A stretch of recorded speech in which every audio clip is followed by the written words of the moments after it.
بسم اللہ الرحمن الرحیم۔ السلام علیکم ناظرین، آپ دیکھ رہے ہیں عارف حمید بھٹی یوٹیوب چینل۔ ناظرین، آج کل اللہ تعالیٰ شاید پاکستان پر مہربان ہے، باوجود کہ ہمارے کام اچھے نہیں۔ پاکستان دنیا میں نہ صرف اب ٹیکنالوجی کے لحاظ سے طاقتور ترین ملک بنتا جا رہا ہے، بلکہ معاشی طور پر بھی کرائسس سے نکلنے کی طرف ایک ڈائریکشن آ چکی ہے۔ ایک نیا بلاک بننے جا رہا ہے جس میں اس خطے میں پاکستان کی اہمیت کی وجہ سے یہ دنیا میں اہم ہو گیا ہے۔ نیا بلاک جو بننے جا رہا ہے اس میں پاکستان، چین، ترکی، ایران، رشیا اور دیگر ممالک ہے۔ اور دوسری بڑی خوشخبری جو پاکستان کے لیے ہے کہ یاد ہے کہ فیٹف میں پاکستان کو گرے لسٹ میں ڈالا تھا، اور اس نے بھارت کا جھوٹا پروپیگنڈا تھا، ان کی این جی او کا، ان کے میڈیا کا، اور پاکستان نے جو ان پر پابندی لگائی گئی تھی یو این او کی طرف سے گرے لسٹ میں ڈالا گیا تھا، اس کی کم و بیشتر تمام شکیں 27-28 ساری ہی دور کر دی ہیں، اور عالمی تجزیہ کار دفاعی کے مطابق فروری میں پاکستان کا نام گرے لسٹ سے نکل جائے گا اور پاکستان ترقی کے راستے پر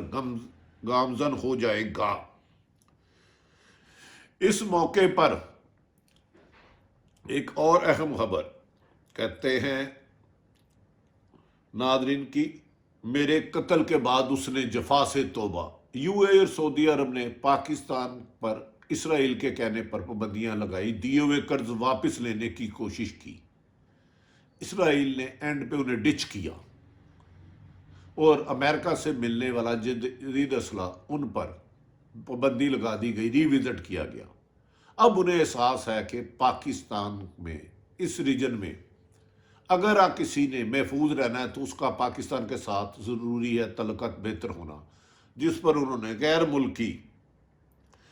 شہریت رکھنے والوں کو یو اے کی شہریت دینے کا وعدہ کیا ہے۔ بات درج ہے کہ وہ انجینئر ہو، ڈاکٹر ہو، پڑھے لکھے ہو، انویسٹر ہو، اور اس میں خصوصاً پاکستان کو بھی آفر کی گئی ہے۔ یقیناً اس سے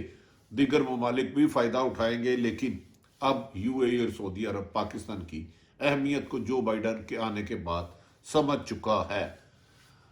دوسری طرف ناظرین، بھارت نے ایک عرصہ دراز سے اس ریجن میں جنگ کا کھیل کھیلا ہوا تھا، اور اس کی کوشش تھی کہ افغانستان میں امن نہ ہو۔ افغانستان میں امن نہ ہونے کی بیسک وجہ یہ تھی کہ وہ چاہتے تھے کہ افغانستان میں اگر انتشار پھیلتا ہے، دہشت گردی ہوتی ہے، لڑائی جھگڑا ہوتا ہے، تو اس کے پاکستان میں بھی دہشت گردی میں ہو گئی۔ اگر افغانستان میں امن ہوتا ہے تو اس کا فائدہ پاکستان میں ہوگا، کیونکہ سی پیک بن رہا ہے۔ سی پیک میں پاکستان کی پرائرٹی یہ ہے کہ پاکستان افغانستان میں امن ہو، اور اس کے لیے پاکستان نے طالبان کے ساتھ مل کر اپنا نمایاں رول ادا کیا۔ لیکن اجیت ڈوول نے چند روز قبل افغانستان میں ایک چکر لگایا، اس کے بعد ایک ہسپتال پہ حملہ کیا، اور جو بائیڈن انتظامیہ نے آ کر جو ٹرمپ نے وعدہ کیا تھا کہ مئی میں امریکن فوج افغانستان سے نکل جائے گی، اس کو روکنے کی کوشش کی، اور چند روز قبل ہونے والے دوحہ کے افغان حکومت اور طالبان کے مذاکرات ناکام کرنے کی کوشش کی، اور کافی حد تک اس میں کامیاب بھی ہو گیا۔ ناظرین، یہ سازش بھارت میں لائی گئی، جی ڈوول نے اس میں مودی کے ایڈوائزر نے نمایاں کردار ادا کیا۔ اس کی ڈیٹیل میں بتائیں گے، پہلے ہم آ جاتے ہیں جہاں ناظرین ایک نیا بن رہا ہے امریکہ کے مد مقابل، جس کی چین، پاکستان، ترکی، ایران، قطر اور دیگر ممالک شامل ہو سکتے ہیں،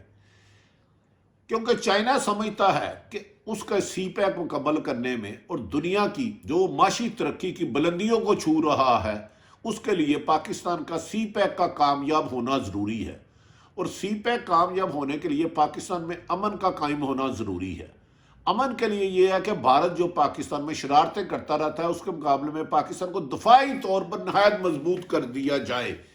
اسی لیے اس نے JF-17 تھنڈر پاکستان کو طیارے دیے جو ریڈار میں بھی نہیں آتے اور آواز کی سپیڈ سے آتے ہیں۔ اب چین نے چند روز قبل ایک اعلیٰ سطحی اجلاس میں، جہاں پاکستان کے نمائندوں نے بھی شرکت کی، کہ اس میں بحریہ کی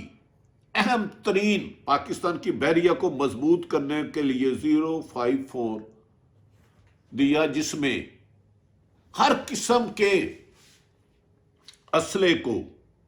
ہر قسم کے میزائل کو، ہتھیار کو لیس کر کے لے جایا جا سکتا ہے۔ اور اب اس کے بعد پاکستان کی نیوی اور ایئر فورس جو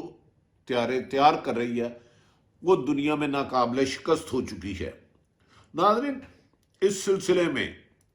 چین اور پاکستان کو معاہدے کے بعد جو لیٹسٹ ٹیکنالوجی سے تیار کرتا پاکستان کو جدید اسلحہ اور بحری بیڑے دیے گئے ہیں،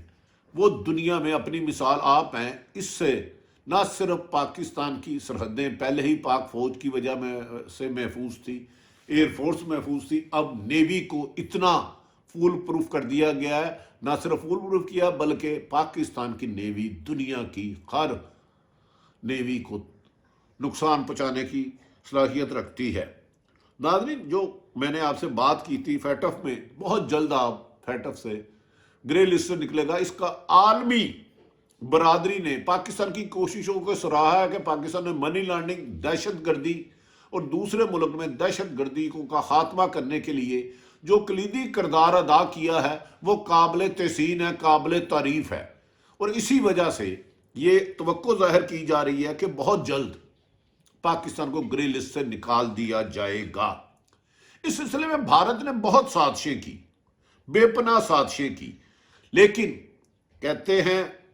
نہیں حال دل سنانے کے قابل، نہیں حال دل سنانے کے قابل، یہ قصہ ہے رونے رلانے کے قابل۔ ناظرین، آپ کو پتا ہے دلی میں اس وقت کسانوں کا پروٹیسٹ ہے، 17 علیحدگی پسند طریقے چل رہی ہیں، بھارت معاشی بدحالی کا شکار ہے، کرونا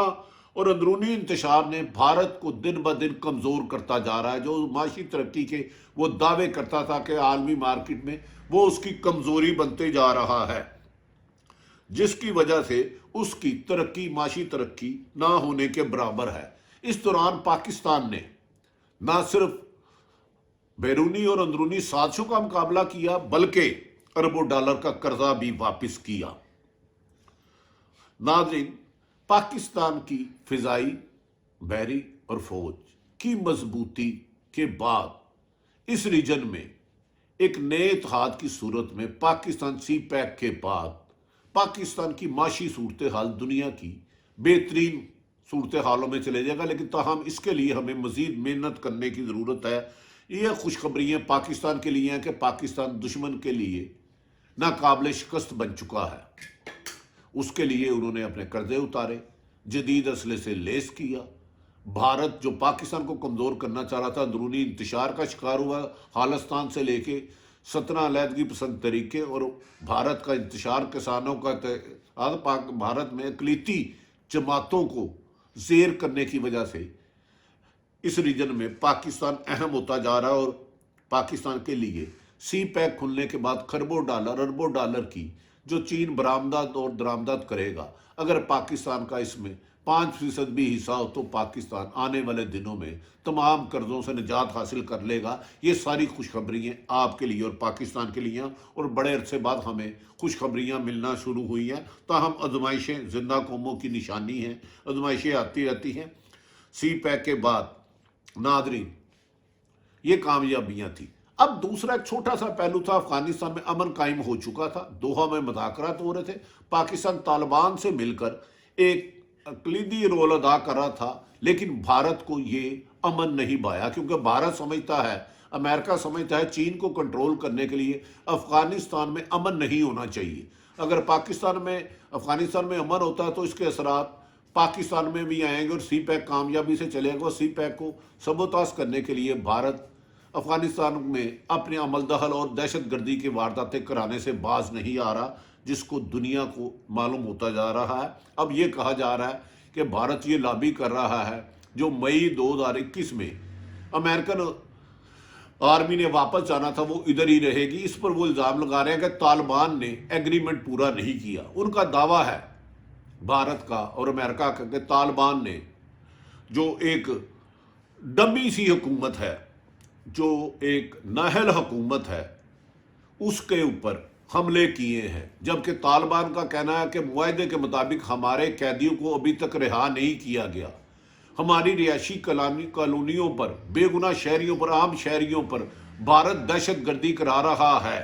اور جس پر بھارت کو جو ڈمی حکومت ہے اشرف غنی کی پشت پناہی حاصل ہے، جسے افغان نیشنل سیکورٹی کہا جاتا ہے۔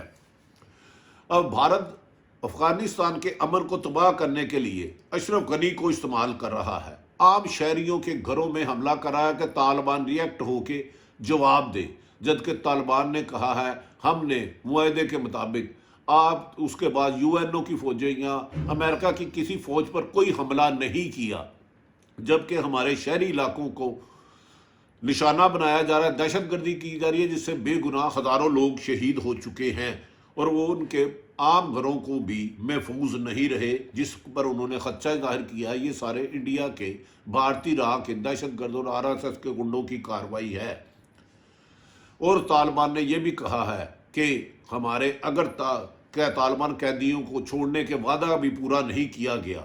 طالبان نے ہر قسم کی امن کا راستہ اپنایا۔ دیکھتے ہیں کہ آنے والے دنوں میں جو بائیڈن امریکہ میں امریکی حکومت افغانستان میں امن قائم کرنے کے لیے دوحہ میں مذاکرات بھارت ناکام کرنا چاہ رہا ہے، اس میں کس حد تک کلیدی کردار ادا کر کے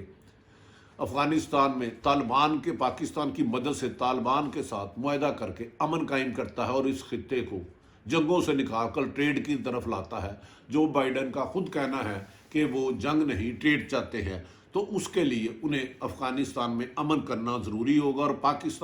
افغانستان میں امن ایک ہی صورت ہے کہ پاکستان طالبان کے ساتھ مذاکرات کر کے افغانستان کے امن کو یقینی بنائے۔ اور یہ اس سلسلے میں بھارت اور اسرائیل اپنی ناکام سازشیں چلتے رہ رہے ہیں، لیکن تاہم امید کی جا رہی ہے، دنیا کا ذرائع ابلاغ کہہ رہا ہے کہ اب آنے والے دنوں میں بھارت زوال پذیر اور پاکستان معاشی اور دفاعی کامیابیوں کی طرف گامزن ہے۔ ناظرین، اس موقع پر موجودہ پاک فوج کے آرمی چیف قمر جاوید باجوہ کا قطر